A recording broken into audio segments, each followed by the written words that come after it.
welcome to the Medley Show. My name is Mercy Ricketts. Well, the rate of unemployment has more than tripled in the last 5 years. And it's been said that out of every two Nigerians in the labor market is either underemployed or unemployed. And now this rate of unemployment has forced a lot of Nigerian youths to rely on entrepreneurship, which is actually a good thing. We're going to be looking at young business startups on the program today. And I have with me some entrepreneurs who are going to be sharing with us their experiences in the business world. But we'll take a break, and when we come back, I'll introduce my guests to you. Hello and welcome. It's time for another interesting package of Everything Music. Angelina, you dey cool in my temperature. If you call, I go come deliver. This is Talking Movies. In times of old, the world was full of wonder.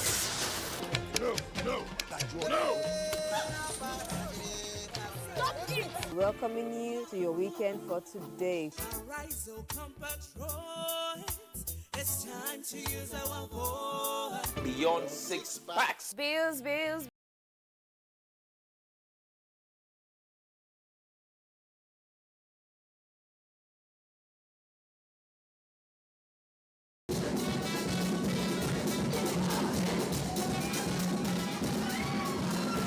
Me and my paddies. London for what? London for medicine. Medicine for what? Medicine for coffee. Are you sickness? To our illness. Welcome to Gist Zone. All right, my name is the Eselusien Wego One. Ona nyokoko nyonyo.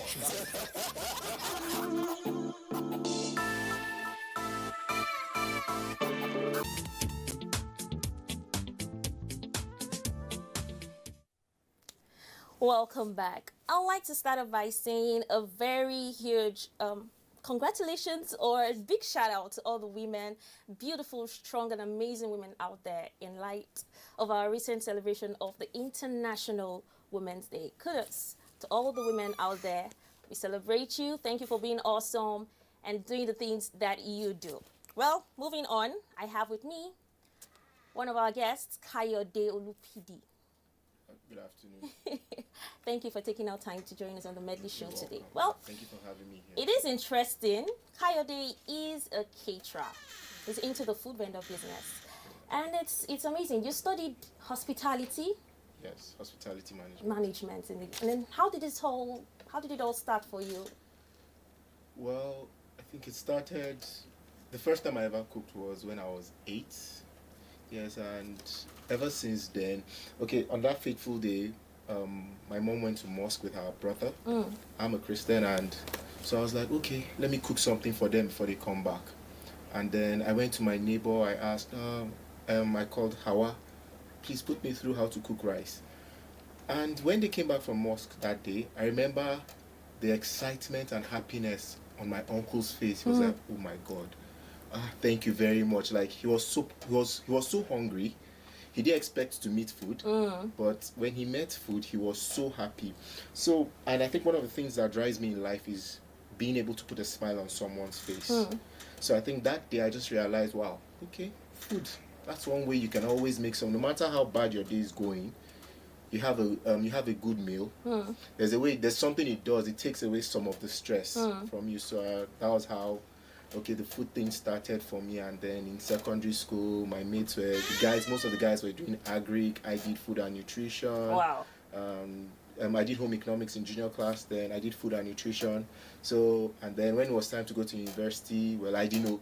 While I was filling my JAMB form, I didn't know what to put, because then, okay, Cardinal Polytechnic was it for Cardinal Polytechnic, Yaba Tech was it for hospitality. Then it was called catering and hotel management. Oh, okay. Yeah, so while I was saying I wanted to go to a polytechnic, people were saying go to the university, but it was all I wanted to do. So, and fortunately for me, my family, my parents, they all supported me, and that was it, and that's how my journey began. Wow.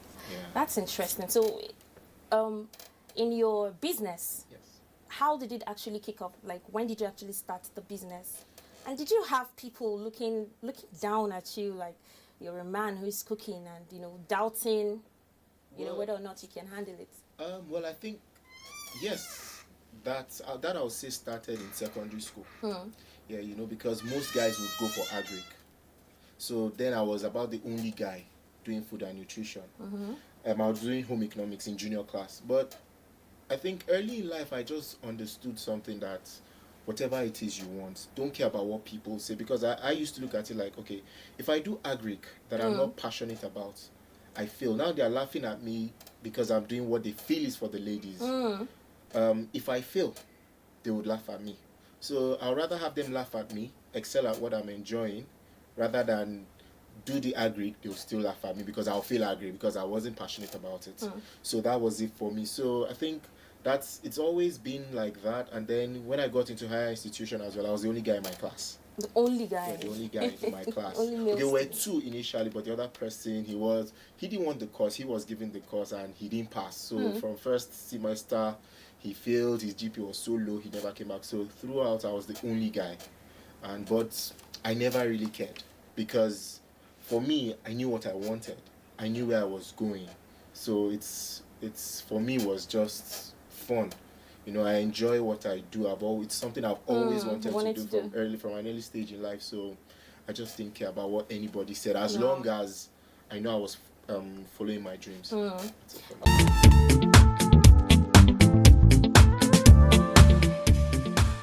Welcome back. Before we went on the break, Kayode and I were talking about his experience with his first major break. What was it like? Well, I think it was a very nice one, my first major break, because I had to cook for over 1,000 people. Wow. Well, not in one day. You know, it was breakfast, lunch, dinner for like 2 weeks. Yeah, for like 2 weeks. And you know, when the job first came, I was like, oh, okay, so how do I do this? How do I start?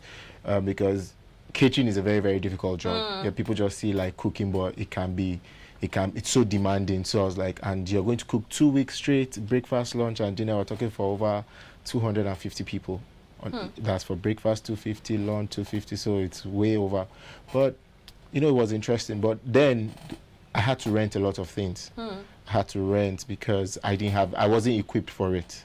Yeah, so but I had to rent and then pay people, you know. So at the end of the day, it was interesting, you know, but because I wasn't so prepared for it, equipment-wise, yeah, it was a bit difficult, you know, paying and then you feel you're not making anything, but it was interesting though. But did you have to cook all of that food by yourself, or you had help? No, definitely I had help. You had to teach them your recipe, or? Yes. Well, before then, I had people who, when I have, you know, I've had to do jobs for 200, 150, 300, and I have people who work with me on a regular. So, but we had to get more hands to just do things like cutting, but the main cooking done by me. And well, I have 1 or 2 people who are like my main people, you know. They know my procedure because I have my own ways of doing things, so, and which I had already put them through.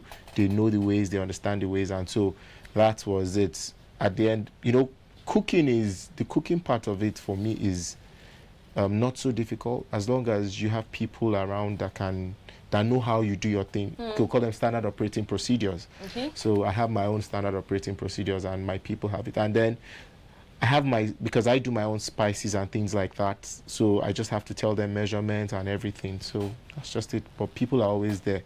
Did you have to like further your education? Did you go for other catering courses to upgrade on what you learned at the Polytechnic, or how were you able to? Because definitely what I know about cooking, you know, you have to, it depends on what the client wants. Have you had an order where, you know, they asked for something you probably haven't done before? What did you have to do to be able to meet that customer's need? Okay, so this is it. I think one of the advantage someone like me has is going through the Polytechnic and school is, you know, a lot of people say they are caterers and everything, but because I have gone through school, I'm able to interpret menus. So you come to me today and say, I want this. Even if I don't know how to cook it, I'll tell you no problem. That's the truth. Because I know how to interpret menus. And most of the dishes, probably I've eaten it, you understand? Or even if I've not eaten it, I would eat it to get to know it. And then I get the menu. I can interpret a menu. So I research, that's your own yeah, way of doing research. yes, before. because mostly when we're in school, that's the thing. You have to work with a menu, and then we did a lot of foreign dishes. Okay. And these foreign dishes are not things we're familiar with. But because we're taught how to interpret menus, how to use certain things, understanding spices and herbs and all those things, so it's not difficult for me. Yeah, so that's just it. All right. This is getting interesting. We're going to go on another break and take a feature report on another young and inspiring entrepreneur doing great at what she does. Stay tuned.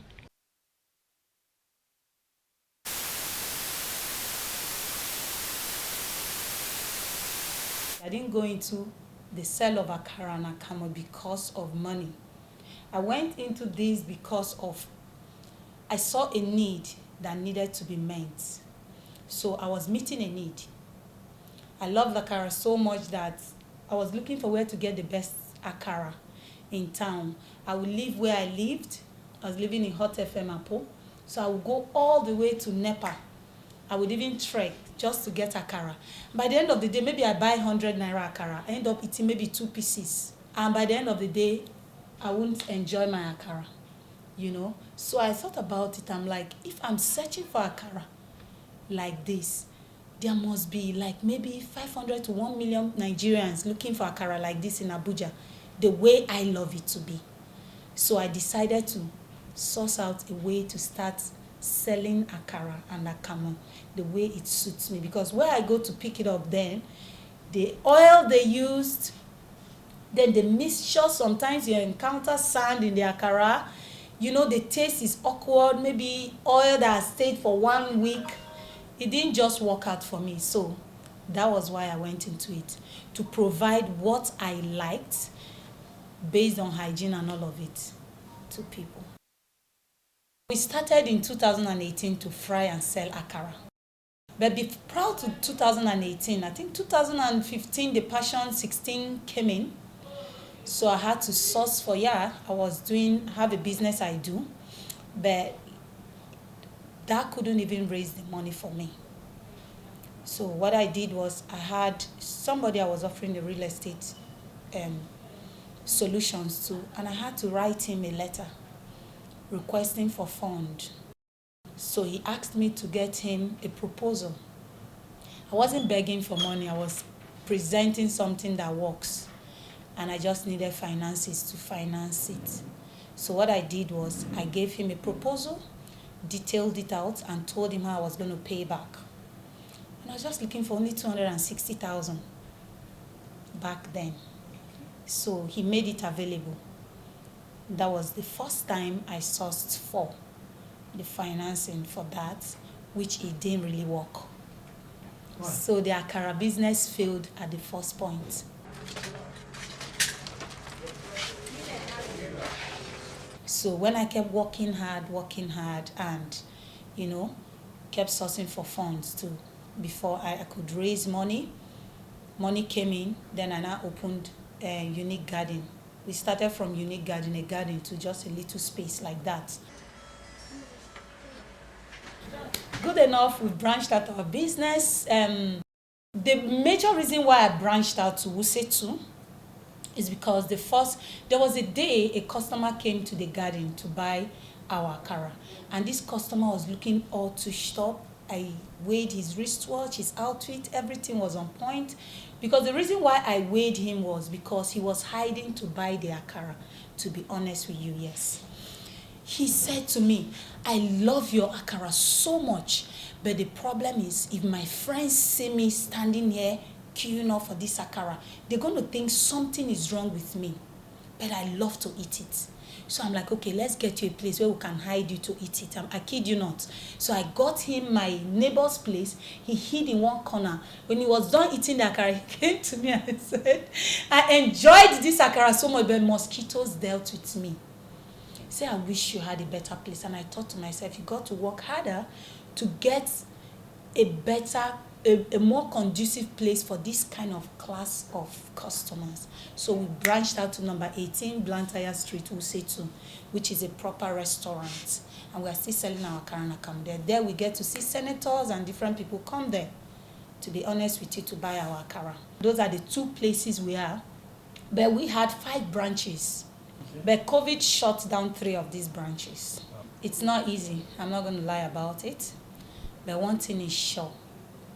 He says, see a man diligent in all his way, he will sit with kings and not men. So what does that mean? When you are consistent, when you're pushing and you're not giving up, yeah, there'll be nights you soak your bed with tears. But if you keep at it, I tell you, there is someone out there that God is going to raise, or it could be a business, something you're doing to raise. No matter how little you will start, just start it. We started not knowing how to go about it. When I started the akara business, I had just 1 staff. I would fry the akara with the staff. We learned it there.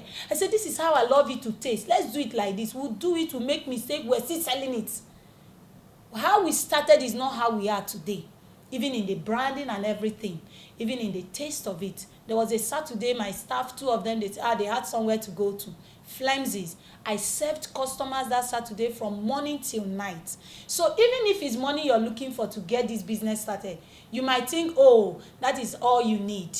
And when you are not prepared for the hard times that will come, even when you've gotten the monies to start these things, when the hard time comes, you won't be able to even fight the hard times. So there was a time, it was money that was my problem, but that money came, I sorted it out, we just had to start anyhow. So maybe you have little money to start out, just start. Then somebody will find you faithful and be a support.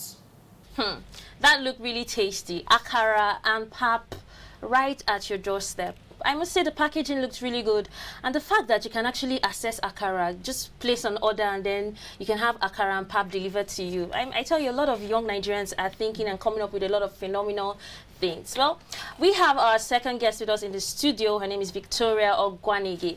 She makes puffs. I'm going to let her talk about her brand and how she came up with the idea to do what she's doing right now. So, Vicky, thanks for joining us on the program, taking our time to join us. Thank you for having me. All right, so I'm going to ask you the same question I asked him earlier. How did it all start for you? So yes, after school, I didn't get a job. Okay, so I started tailoring. That's what I was doing initially. I started sewing. I still do that now, but for the food industry, it just started as when I had my daughter. She was very I wanted to bring her up in this specific kind of eating brands and all those things, but I realized that she wanted particular things. She wanted indigenous foods like pap made with all those natural things that our mothers used to mix, like granite and all those things. When I give her the foreign brands, she will just eat, but when she sees those ones, she will lick the plates. Like my auntie used to feed her son, and then she will lick the plate like when they give her. So I was like, okay, what's this about? So I started reading about it, and I realized that I could actually make snack from it. So I decided to go into that line and then made it into puffs, as you called it, popularly known as cheese balls. But we now took it a step further and added other varieties. So flavors. It's not just so now we know it as cheese balls, but cheese is just a flavor. So there are so many other flavors that are derived from the puff. So we have caramel, different. The list is endless. Okay. Well, now this question goes out to both of you. As young business startups, in this country, what challenges did you both encounter in trying to grow your brand? I'll let the lady go first. Okay, go first. If you say you're trying, what challenges did we? You are saying it in past tense, like it's over. Okay. So, what challenges are you? First things first. I'm not even going to mince words. Finance. Finance is a major struggle, And second, the entry into the market. Nigerians are not particularly very open to trying new stuff. So they want to go with what they are used to. So you tell somebody that I make this, so they're like, I've not seen it before. But they forget that these brands that they know started from somewhere. So access to finance, someone that will look at you and believe in you and be like, okay, this person has the right abilities to go is really, really hard. So finance, yes. Labor too is another issue. Labor is another issue.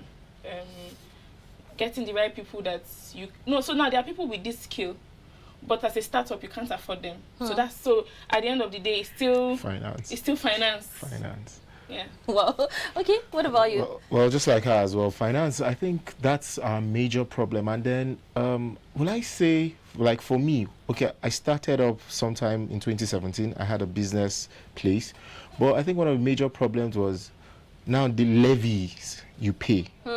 Today, health comes, you hear state health, you hear federal health, you hear local government health, and then you don't even know who you are paying to, and everybody comes with a document to show you this is me, like I am entitled to get this. You understand? So I think those are part of the challenges we face, and the environments I don't think is conducive enough for small businesses. It's not set up for small businesses to thrive. You know, I go to a bank, I want to take a loan. A bank is telling me, okay, bring a collateral of 3 million. If I had a collateral of 3 million, I will sell it.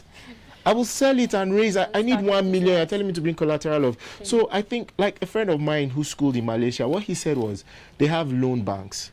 And when you go there, these loan banks, they help you to make sure your business thrives, because one of the things you sign, the agreement is this: for as long as that business is in business, you are banking with them. But I think a lot of us just look at short term. We don't look at long term. We look at because now for a business, you support a business, you help a business to grow. For as long as that business is in business, you are in business.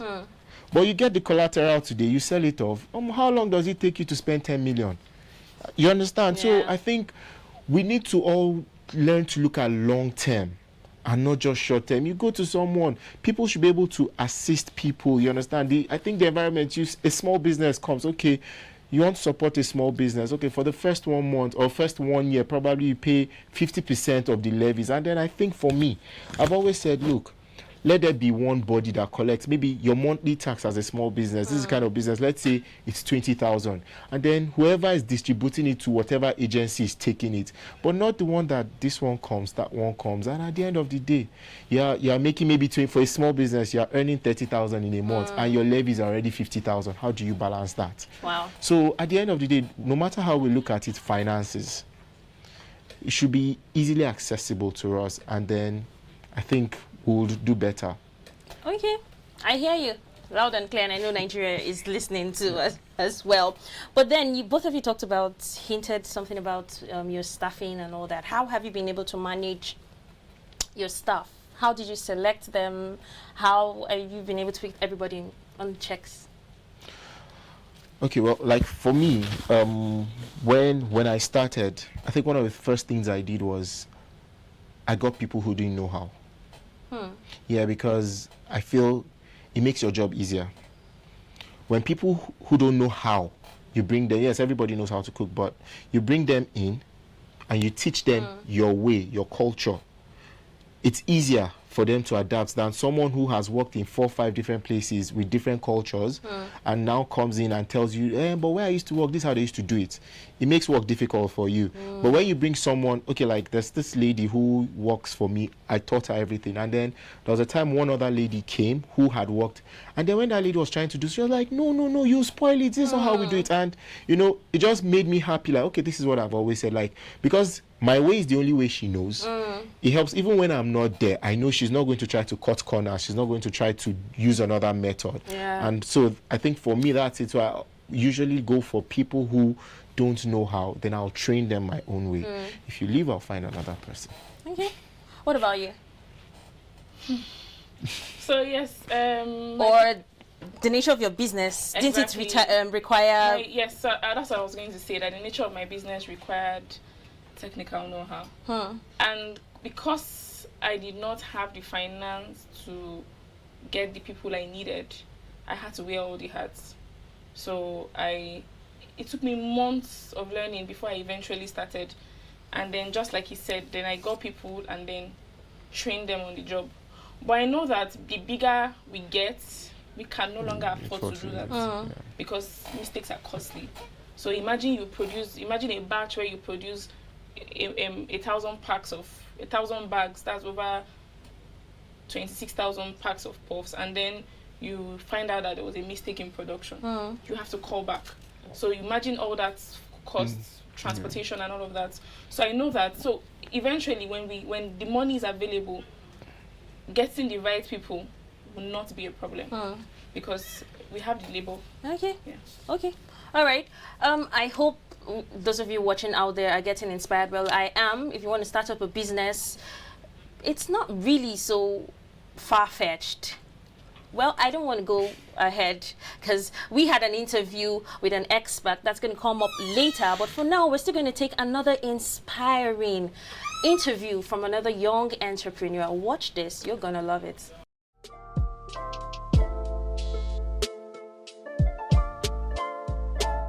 Sushi really has a vision for celebrating diversity.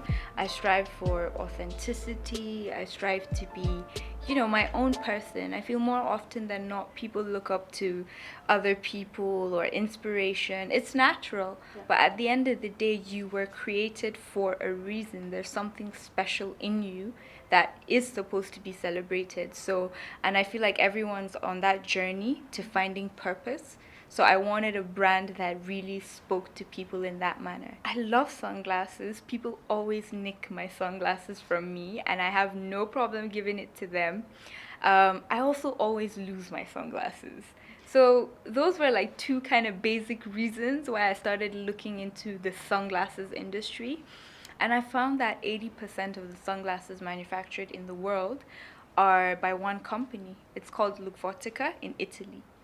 And that really struck me, like these guys could be a monopoly in the world, yet they're not in Africa. So I saw an opportunity there to sort of venture into something that could possibly be the next monopoly of sunglasses for Africa. What I found is that people, more often than not, will buy sunglasses because they've seen it on someone else, or they would buy sunglasses that look similar to what they had worn before. So a lot of my designs are heavily based on, you know, research, what's trending at the moment, what consumers like, the music culture, the pop culture of Nigeria, of Africa. It's been really encouraging seeing people like DJ Copy, P Square, World rocking my sunglasses, and they genuinely love them. I mean, I remember when I gifted World a pair of my sunglasses, I just thought he would wear them like once or twice. He wore them all the time, and he said he loved them so much.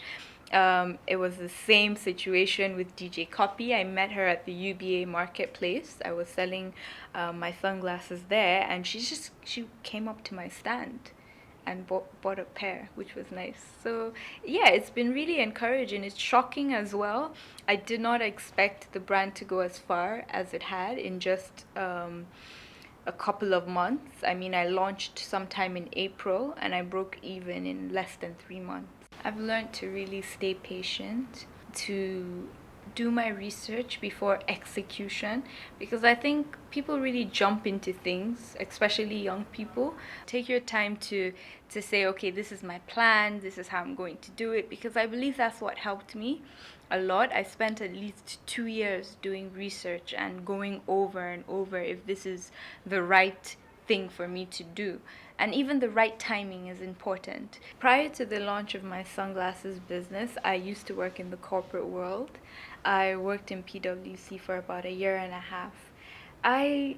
Me and PwC had a love-hate relationship because every day I'd go in and learn so much about different industries, but I really got overworked and I felt like my creative input wasn't really appreciated there because PwC is auditing and strategy, which I was in the strategy unit, and that taught me a lot and is helping me a lot now in building my business. So I'm glad I kind of took a bold step to say, you know what, I'm leaving and this is what I'm going to do. But it's been tough. It's been really tough, mentally especially. But at the end of the day, I know the vision that I'm going for, and that kind of keeps me going.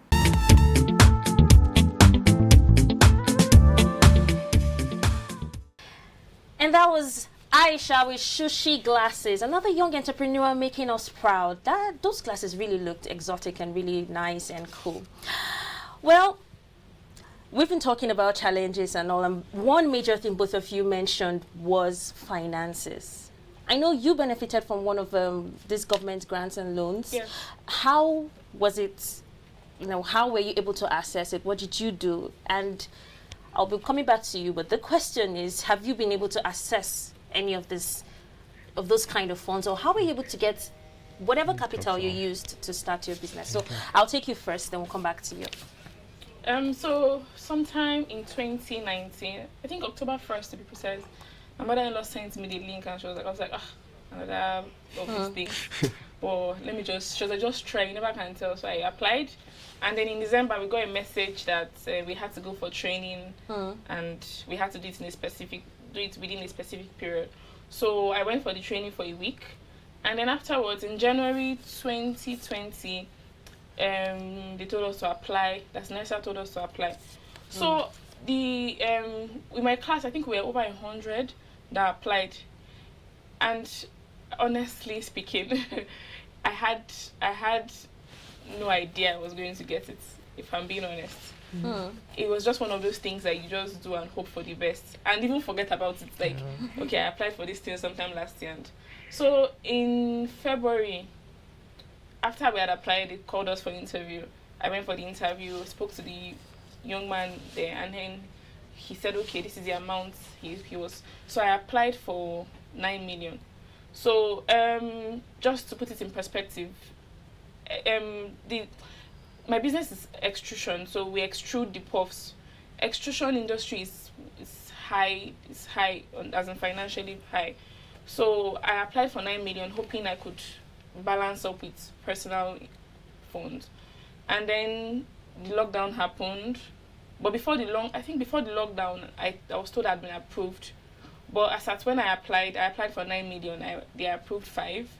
And then, there are other charges. So by the time the money gets to you, it's not the exact amount. Given. But that's not even the issue. The issue was that as at when we applied, the dollar rate was 365.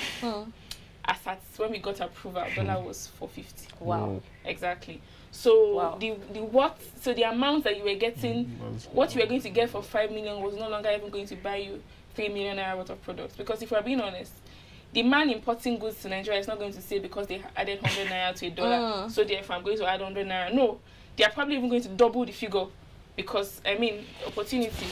So by the time the finance came, when we were buying the items, we were spending almost double what we would have bought if the money had come in even a month before.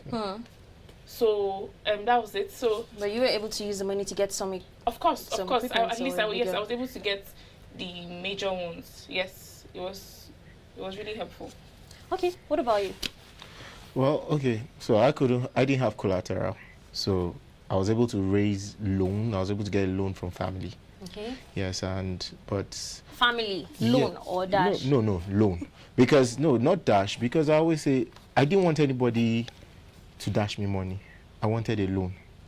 Because I think when you have a loan, it makes you work harder. But when you are giving money, it's like, okay, na dash, So I think with the loan, but the good thing for me then was I wasn't meeting up. Yeah, I wasn't meeting up then, but because I was in Kaduna then when I took that loan, but fortunately for me, I got a business that brought me back to Abuja. And then when I got that business, so like I always say, I tell people, I say, well, I didn't make money like I expected to make back then. But I'll never forget that small business I opened exposed me to where I am today. Because I got that business, and that's in Kaduna there. That was what brought me to Abuja. For the one I said over 1,000, I cooked for like 2 weeks. Because someone just came to my store and was like, you do this? I was like, so what if I ask you to come to Abuja to do? I was like, why not? I will. And that was how I closed my shop in Kaduna, and then 2 months later, the place was demolished. Wow. Yeah, so that was how I ended up staying back at Abuja. Wow. Yeah, wow. So I also wanted to add that Nassau Microfinance is actually collateral free. So your machines that you buy with the money they give you is what now serves as the collateral. So everybody is free to apply. Even if you haven't started, even if you have just a business plan. Yes. That's pretty good. Okay, now we're going to take an interview we had with one of our experts, Mr. Francis Okuma. Talked explicitly about how to start up a business, how to take steps, that will make your dream a reality. Watch and enjoy.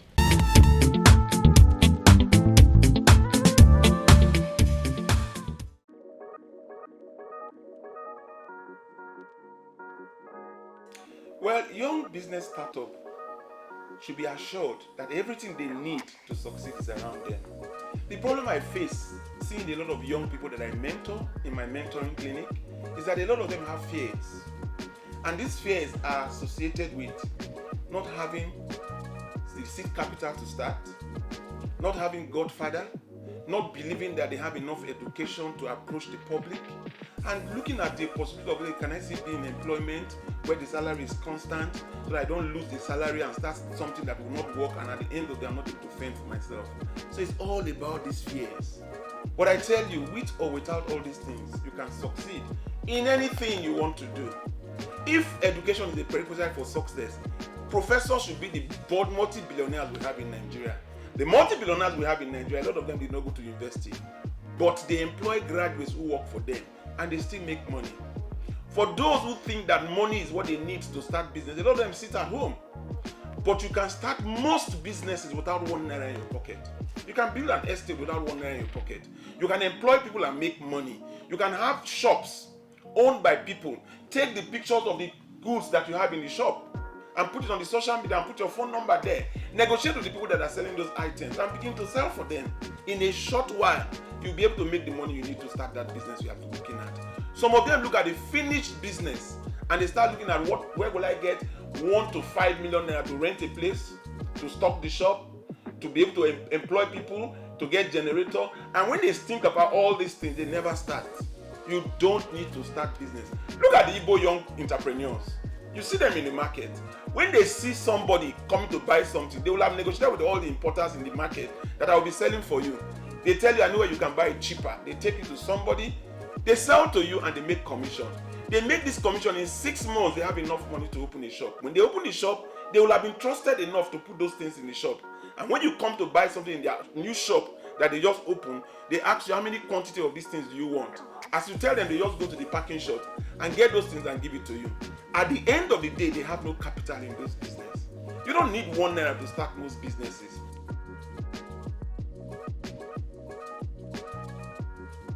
The truth about it is that a lot of our young people are intimidated. They don't even approach. They don't go.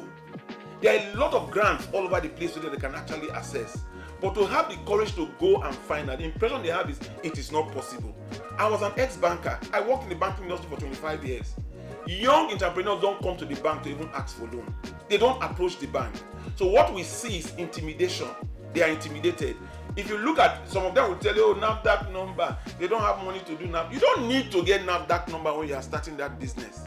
Because you are going to start in a unit way, sell to your relatives, sell to your neighborhood.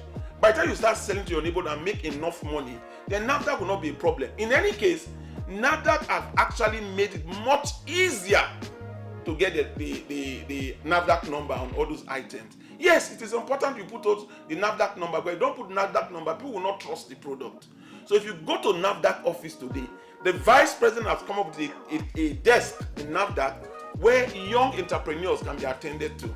And all those stringent rules that they used to have, you have to have a factory, you have to have this, you have to have, they've taken all those things out for basic things, all this packaging that people are doing now. A lot of them have been given the numbers to use. So what I encourage those young entrepreneurs to do is to approach the constituted authority that have responsibility for all these things, and they will get all the attention that they want.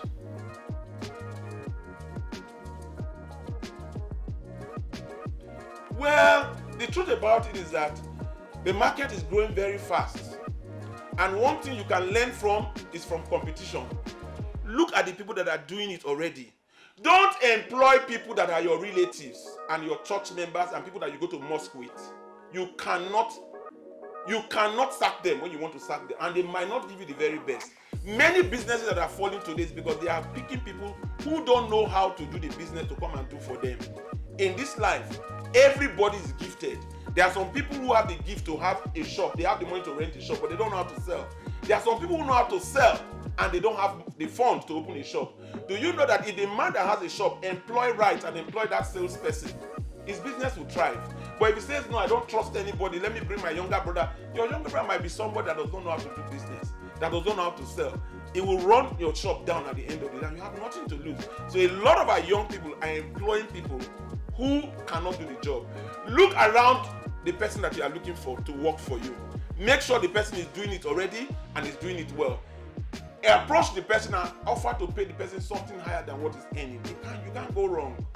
Employment is very key to having your business done. The other thing is, don't wait to have money to rent a shop. You can actually, people that have shops today, a lot of them are looking for how they will stock their shops. They don't have enough things to sell. So if you have a product and you don't have where to put it, approach 5 owners of shops that are selling things related to what you are selling. Make them your outlet. You will have 5 shops already selling what you want to sell. And they will actually put a little bit of amount on it because they are selling it in high street, and tell them to take a percentage of whatever they are selling. You will have opened 5 shops immediately. The other place to put it is in the social media. Once you put that product in the social media, you don't need to convert. Just make sure you are sending it out to the right locations that you want it. You have the customers that they are looking for. There are so many things that you can do today as young people. You don't need to suffer going to employment where you earn 30,000 naira. That will not take you home. 30,000 naira a month translates to 1,000 naira a day. A day, the transport you pay to and fro to that work that you are going to is 600,000 naira. You will eat about 500 naira for lunch. And at the end, if you look at your phone, what you use for your phone is already 200 naira. You have made a negative of 300 naira already.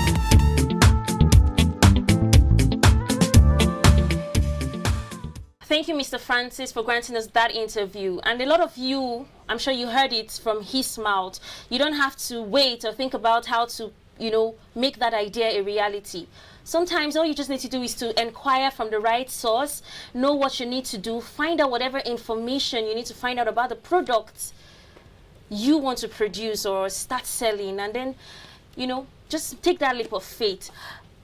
He made mention about the NAFDAC number, and sincerely, I was under the impression that, you have to go through a whole lot of process just to acquire that number. And then he said that NAFDAC has, they've changed the whole method of acquiring the number and made things really easy for especially young business startups. And your brand, for instance, is one that would need a number.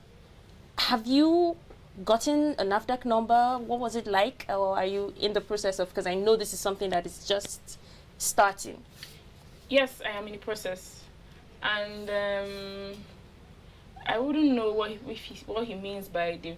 Although I know they have a website now, NAPAMS, where you do everything online. At least now it takes away the middlemen. Yeah. Which I must commend them for. So yes, so they have a couple of requirements how your factory should be. So usually when you start preparing for NAFDAC, it's not just you don't just wake up and apply on their website. You have to make sure that where you're producing is up to standard. So there are tests that you would carry out, general fitness test. There's fumigation. So there are a couple of things you need to put in place. But there are some things I really do not understand. So for example, you have so now yes, I make puffs, and I hope to sell 5 flavors. But now I am supposed to register each flavor individually. I really do not understand why. Okay. I understand that they will have to test it because, of course, each flavor now has a different component. But if the price of a new test is 50,000, just saying, what happens to testing other flavors at half the price? Why do I have to register? So now, they say for a micro business, you should have, I think, 5 products. If I have 5 flavors of one product, and I'm registering the 5, it means I have already used up my 5 slots for a micro business. So now, if I want to register a new business, now I have to be a small business, which now makes the registration fee higher. So for micro now, it's 37,000 thereabouts. For small, it's 67,000 plus. So I honestly do not understand why you have to register it as a new product. If they want to make things easy for us, then they should please completely make it easy for well, I guess we'll have to make some more inquiries on that. But, he sounded really positive about that. And there was something else he mentioned, aside branding, which I see your product is already doing something great, the colors and all of that. He also made mention of customer care. Now, that is really huge. Have you had issues? I'm going to put that question to you first. Have you had issues with customers? Always. And how have you been able to manage the whole incident? Okay, well, the good thing for me is I have a postgraduate diploma in customer service. Okay. So that for me, well, and they say I think that course is really necessary for any person that Yeah, wants to go into yeah, business. yes, You just have to learn so exactly, how to deal with your because, customers. they say a hungry man is an angry man. So in the line of duty, we come across all kinds of people. You come with people, someone tells you they want this, but I think the first thing I always say is this: just keep your calm. Keep your calm and learn. When they are talking, you don't talk back, you listen. And I think for me, I've always learned one thing: I'm sorry costs me nothing. You understand? Because a man who is angry, a woman who is angry, who wants to eat, and the person is flaring up, and you are trying to talk, you only get them more angry. So all you just have to do is listen and take their points valid, and just make sure it doesn't happen again, because we have different kinds of people. Or we have the good, the bad, the ugly. You understand? And you always meet them. No matter how good you are, or no matter if you put in your best, you still find people who will still come and condemn.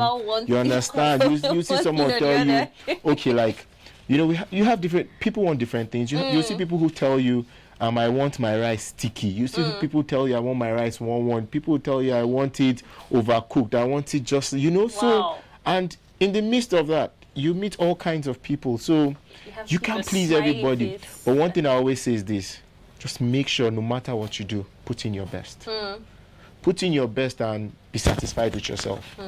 As long as, because one thing is this: when you've put in your best yourself, you will know. And if you haven't, you will know. That's just the truth. So as long as you know you've put in your best, you're fine. Okay, what about you? I've had, even being into tailoring alone, I've had, I can write a book on customer service. It's something we keep learning every day. And my friend would say, as I don't want to walk a day in your shoes. So there was a time I traveled for a while, and I told her to help me look after things. She was calling me to come back, like, come and carry your people, I'm tired. So with the new products, because we have not started selling now, because we're still in the process of getting our number, we've been doing a lot of we've been doing a lot of questioning, like giving people free samples. What do you think? What do you think? What do you think? And so yesterday, I went on field work with my staff. Usually they go and make this inquiry. So I wanted to hear from people's point of view. So are you the one making? I'm like, no, I'm a staff there. Oh, okay. I don't like it though. Then the next shop is saying, it's really nice. Yeah. The third shop is saying, how about you make the packaging transparent? The fourth shop is saying, no, I think that I like the fact that it's even covered. The fifth shop is saying, so you're like, okay, which one? Yeah. Well, there's this saying that whatever you do, the customer is always right. So you just have to do all you can to please your customer. The money of today is hardly found in civil service, but more by entrepreneurs in the private sector. Though not everyone who calls themselves entrepreneurs are successful, names like Aliko Dangote, Folorunsho Alakija, Femi Otedola keeps pouring people on. And here are a few young entrepreneurs who have struck gold in their various endeavors. Yanoluwa Aboyeji is an entrepreneur and investor. He is the co-founder of Andela, but before that, he was the MD of Flutterwave. Tony Idaminabo is the founder of African Achievers Award and executive director of Reputation Poll International Limited, UK, and co-founder Young CEOs Business. CG Ogundele is a venture capitalist and real estate mogul, and is the founder and lead partner of Sujimoto Group of Companies with deals in real estate and energy.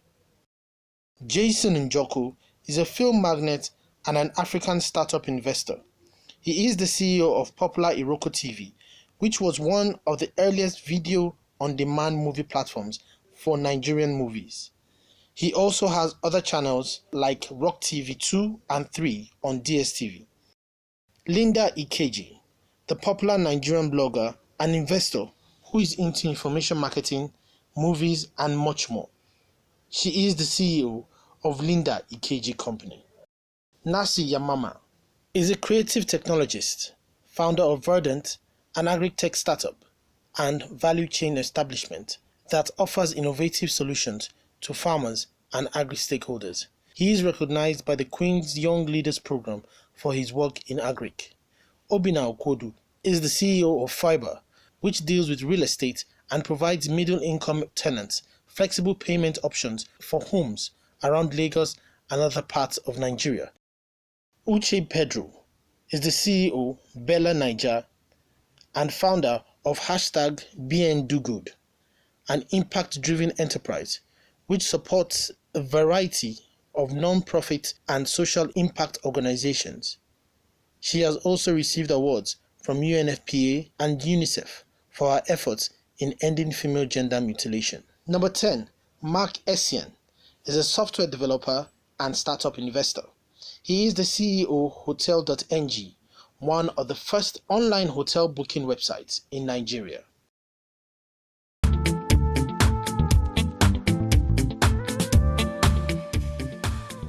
We just have a few minutes to round up this discourse, but there's one question I've been itching to ask you. How does it feel to be your own boss? Great. I'll take you first, Kayode. For me, well, it feels great. Okay. Yeah, because firstly, I think when I finished school and I was trying to, after service, I was applying for jobs, but my mother kept reminding me, boy, you've always said you don't want to work for anyone. You know, and I got some jobs, but it didn't last, you know. But I think for me, it's great being your own boss. Yeah, it comes with its challenges. Like there are times business might not come for a while, and then that leaves you broke. But then, when business comes, what someone makes in 5 months, you might make it in 1 day's job. That's the good thing. And then you have your time. Me, I've always believed if you don't follow your own dreams, people will just hire you to build their own dreams. And I've always been of the opinion, a boss is paying me 1 million. If a boss pays me 1 million, how much has he made before he can pay me 1 million?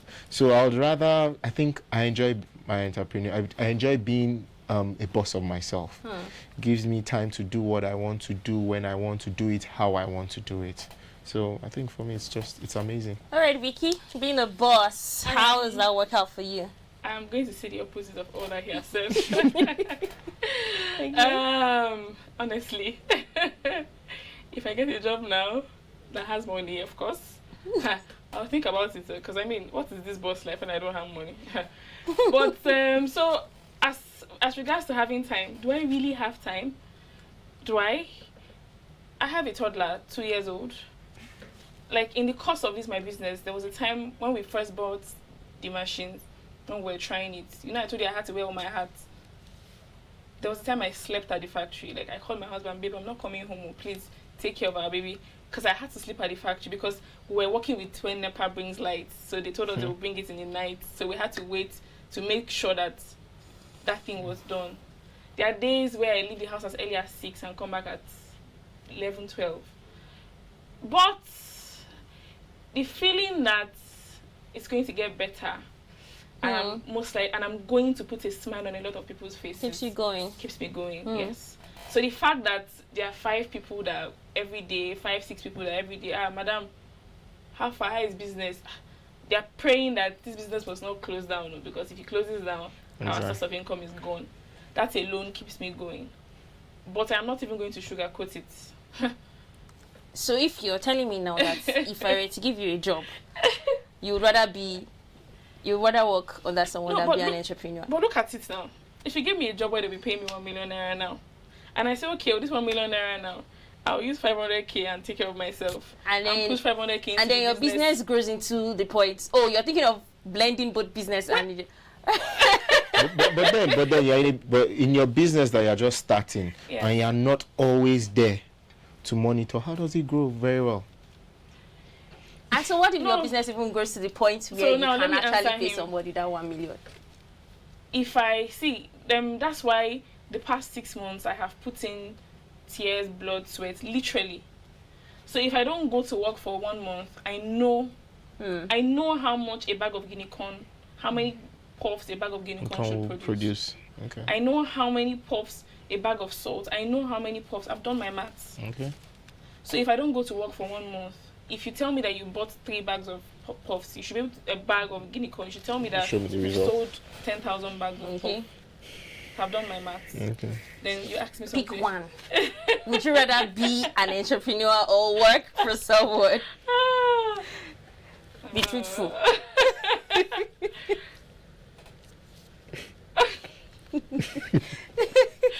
While waiting for you. I'm not going to pick one. No. Have you actually ever had a paid job before? No. So you don't even know what it's like. You know, well, I've had a paid job, and for me, I think I think one of the most important things for me in life is everybody wants money. But I think when you do something, because for me, I'm doing something I love so much, right? Yeah. It wasn't born out of, I don't have a job, okay. It's my passion. It's being fueled by my passion. And I think when you do that, that alone keeps you going. So for me, there are days I realize, okay, you work for someone. There are days I wake up and someone calls me, and I'm like, no, today I have jobs. Maybe I really don't have anything. I just want to rest. But when you work with somebody, you just have to get up, whether you want to get up or not. A boss tells you, come to work. Then there was a job I was working there. I used to go to work 7 times a week. That's all we have in a week. So literally, I was going to work 28 days, 30 days a month. You understand? And you can't complain. Well, I'll just say to you that you can start that business you've been thinking about. Just do some research and try to see how you can start something, no matter how little. Well, Francis did mention that sometimes you don't even need money to start that business. Like if you want to sell things, for instance, you can just go to a shop, take pictures, post them on the internet, drop your number, they can contact you, and then you just go negotiate with the seller, and bam, you've just started something. You get seed money to start your own business. So you can just give that a try. Well, my name is Mercy Ohunene Ricketts, and thank you, Vicky and Kayode, for joining us today on the program. Well, till I come your way again, same time, same station next week. Bye for now.